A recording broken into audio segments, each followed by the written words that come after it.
evening. What do you want to do tonight? The same thing we do every night, Pinky. Try to take over the world. The law of our lives. Spirit creates through law. The law is always mind in action. Mind cannot act unless intelligence sets it in motion. In the great universal mind, man is a center of intelligence, and every time he thinks, he sets mind into action. What is the activity of this mind in relation to man's thought? It has to be one of mental correspondence. That is, mind has to reflect whatever thought it cast into it. Wonderful as universal mind is, it has no choice but to create whatever thought is given it. If it could contradict that thought, it would not be a unit, since this would be recognizing something outside of itself. This is a point in truth which should not be overlooked. The one mind knows only its own ability to make whatever is given it. It sees no other power and never analyzes or dissects. It simply knows. And the reason why people do not understand this is that they have not realized what mind is. The ordinary individual thinks of mind only from the limitation of his own environment. The concept he has of mind is the concept of his own thinking, which is very limited. We are surrounded by an all-seeing, all-knowing mind, which is one and runs through all. The belief in the dual mind has destroyed practically all philosophies and religions of the ages, and will continue to do so until the world comes to see that there is but one. Whatever name is given it, there is but one. It is this one that creates for us whatever we believe. Our thought operative through this one produces all our affairs. We are all centers in this mind, centers of creative thought activity. There is nothing which appears in the manifest universe other than an objectified thought, whether it be a bump on your head, a growth on your foot, or a planet. It could not be there were it not made out of mind, for mind is all there is to make anything out of it. Whatever is made out of it. Nothing exists or can exist without a source from which it springs. We are not dealing with a negative as well as a positive power, not two powers, but one. A power that sees neither good nor evil as we see it. It knows only that it is all, and since it is all, it creates whatever is given it. From our limited standpoint, we often think of good and evil, not realizing that, as yet, we do not know the one from the other. What we call good today, we may call evil tomorrow, and what we think to be evil today, we may tomorrow proclaim as the greatest good we have known.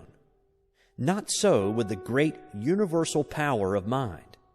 It sees only itself and its infinite ability to create.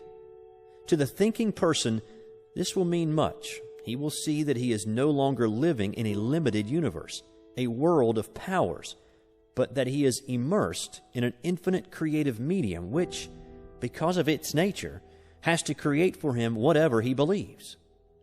Jesus understood this, and in a few simple words laid down the law of life. It is done unto all people as they believe. This is a great thing to keep in mind. It is done unto us. We do not have to do it, for it is done unto us of a power that knows itself to be all there is. Could we even believe that some material mountain would be moved? The power is there to do it. Without this belief, there is no real impulse for the creative mind, and we do not get an affirmative answer. We must realize more clearly that this great power has to operate through us. Man's part. Creative mind cannot force itself upon us because we have the power of self-choice. It recognizes us when we recognize it. When we think that we are limited or have not been heard, it must take that thought and bring it into manifestation for us. When we look about us and see nature so beautiful, lavish, and so limitless, when we realize that something, some power, is behind all, and sees to it that plenty obtains everywhere, so that in all things manifest there is more than could be used. And when, on the other hand, we see man so limited, sick, sad, and needy, we are disposed to ask this question: is God good after all? Does He really care for the people of His creation? Why am I sick? Why am I poor? Little do we realize that the answer is in our own mouths, in the creative power of our own thought. The average person, when told the truth, will still seek some other way. God has already done for us in a mechanical way all that He can do, and having been given the ability, we will have to do for ourselves the rest. Yet the great power is always near, ready at any time to help. But we must use it according to its own nature in harmony with its laws. Man should learn that he himself is the center of this divine activity. Realizing this, he must seek more and more to utilize his own divine nature, and by so doing he will come fully under the protection of the great laws that govern all life, manifest and unmanifest. Whatever man is, he must find that because he is made out of God, he must be of the same nature. This infinite one cannot know anything outside of itself, anything that would be a contradiction of its divine nature. Man's ignorance of his real nature binds him with his own freedom, until he comes to see things as they really are, and not as they appear to be. In the infinity of mind, which is the principle of all metaphysics and of all life, there is nothing but mind, and that which mind does. That is all there is in the universe. That is all there ever was or ever will be. This mind is acted upon by our thought, and so our thought becomes the law of our lives. It is just as much a law in our individual lives as God's thought is in the larger life of the universe. For the sake of clearness, think of yourself as in this mind. Think of yourself as a center in it. That is your principle. You think, and mind produces the thing. One of the big points to remember is that we do not have to create. All that we have to do is to think. Mind, the only mind that there is, creates. Few people seem to understand the nature of the law, and so think that they have got to do something, even if it is only holding a thought. Thinking or knowing is what does the thing. It will make it much easier for us when we realize that we do not have to make anything just to know that there is something back of the knowing which does the work for us. That person gets the best results who realizes that he can use this divine principle, he who can get the clearest concept of his idea, and who can rely on mind to do for him, keeping everything out of his thought that would contradict the supremacy of spirit or mind. By simply holding a thought, we could not make anything. But by knowing in mind, what cannot we do? Bondage and freedom.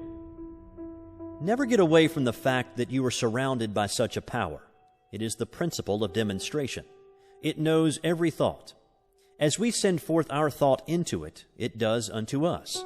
The person who is ignorant of this law must by that ignorance be bound by his thought, by his human beliefs. One who understands will begin to break these ties that bind him. One by one, he will destroy every negative thought until at last he is able to think what he wants to think. And so he frees himself by the use of the same power that at one time bound him. We must destroy all thought that we would not see manifest and hold to that which we would see until we receive the affirmative answer. Never struggle. Mind makes things out of itself. There is no effort made. Don't think that there is so much to be overcome. Have only a calm sense of perfect peace as you realize that God is all, and that you are using the perfect law, and that nothing can hinder it from working for you. Many people are learning to do this, and no one has yet failed to demonstrate who has been steadfast, using the law in a consistent and persistent trust. All that we have to do is to provide the right mental and spiritual attitude of mind, and then believe that we already have, and the reward will be with us. We shall see it. The time will come when we will not have to demonstrate at all, because we will be always living so near to the law that it will do all for us without much conscious thought on our part. So when you say, I am poor, sick, or weak, I am not one with the creative mind. You are using that creative power to keep yourself away from the infinite. And just as soon as you declare that you are one with God, there is a rushing out to meet you, as the Father rushed out to meet the prodigal son. The Spirit seeketh. But as long as your mind thinks in the terms of conditions you cannot overcome, the difficulty comes from our inability to see our own divine nature and its relation to the universe. Until we awake to the fact that we are one in nature with God, we will not find the way of life. Until we realize that our own word has the power of life, we will not see the way of life. And this brings us to the consideration of the use of the Word in our lives. The Word. The Word was with God, and the Word was God. The Word is nigh thee, even in thy own mouth, that thou shouldst know it and do it. What does this mean? It clearly states that whatever power there is in the Word, and it says that it is all power, is also in our own mouths. There is no avoiding the fact that the Bible claims for man the same power in his own life and his own world that it claims for God. In the lives of the majority, men do not realize that the Word is in their own mouths. What Word? Little do we realize that this Word which they are so earnestly seeking is every word they hear, think, or speak. Do we who are endeavoring to realize the greater truths of life always govern our words? If any word has power, it follows that all words have power. It is not in the few moments of spiritual meditation that we demonstrate, but we bring out the possibilities of the hidden word when we are allowing our thoughts to run in any direction. Not in the short time spent in silence, but in the long hours stretching themselves into days, months, and years, are we always using the Word. An hour a day spent in silent meditation will not save us from the confusion of life. The 51% of a man's thinking is what counts. It is easy when we are alone to brave the storms of life. Surrounded by our own exalted atmosphere, we feel the strength of the infinite. We rise in spirit. We think we are experiencing the ultimate of truth, that all things are ours.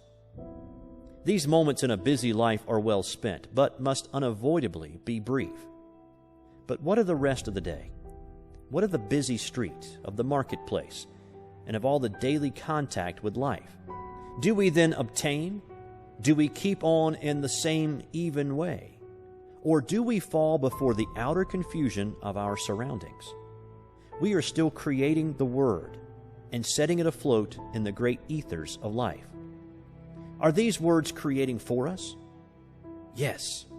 How necessary, then, to keep the independence of the solitude. How seldom we do this. Few people indeed in the day in which we live are well poised. Where do we find the man who can live above his surroundings, who in his own thought can dominate all conditions, and in the midst of the crowd keep his own even way and his own counsel? When we do meet with such a person, we will know him. For we shall find on his face the image of perfect peace.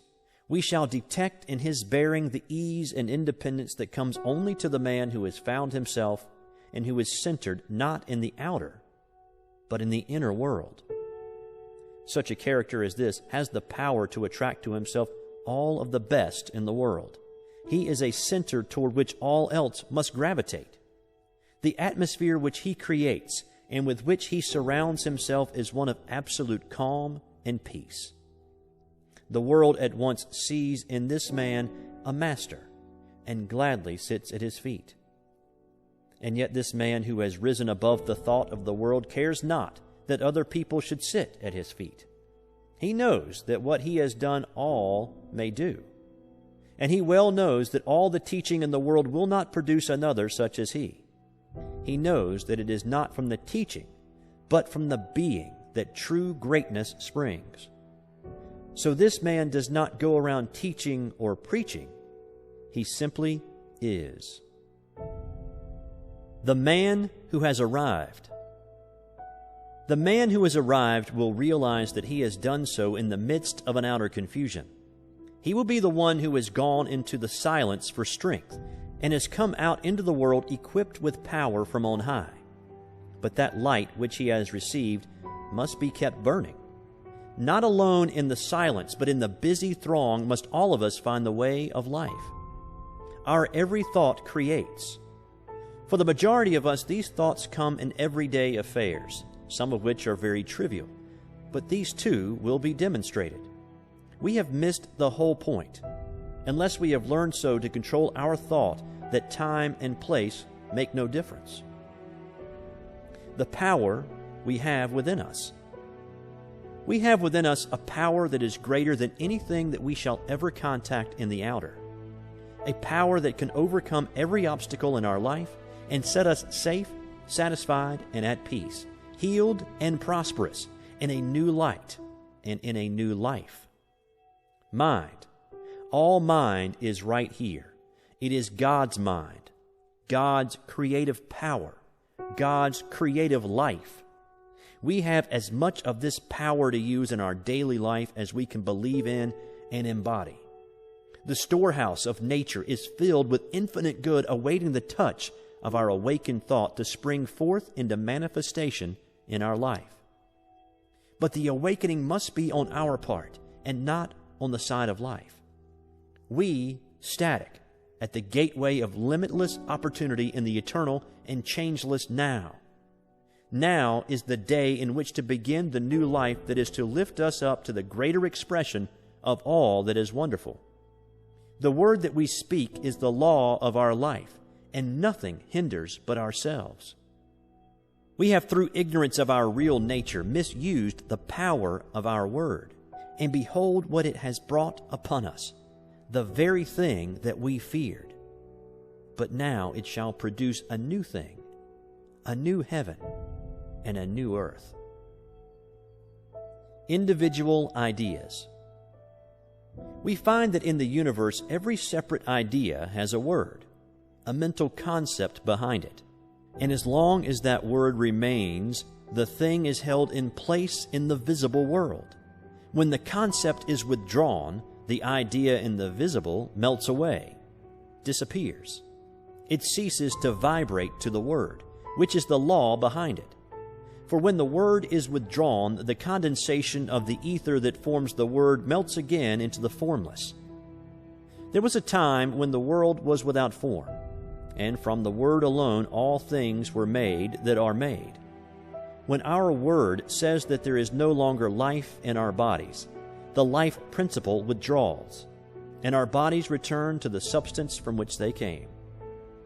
Here is the great mystery of life, that we are able to use this creative word for whatever purpose we may desire, and that word becomes the law unto the thing for which it was spoken. And so in our lives, we might say that without our word was not anything made that was made.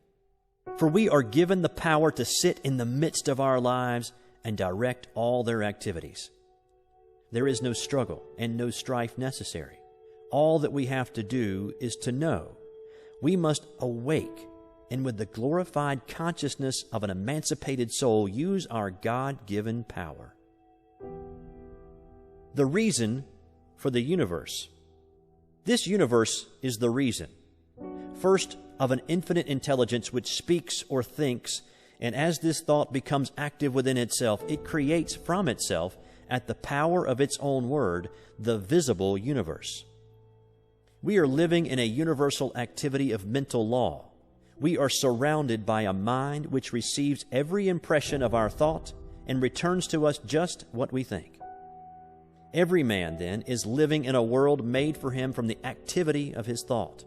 It is a self-evident proposition that mind must create out of itself, and this self being limitless, it follows that its creative power is without limit.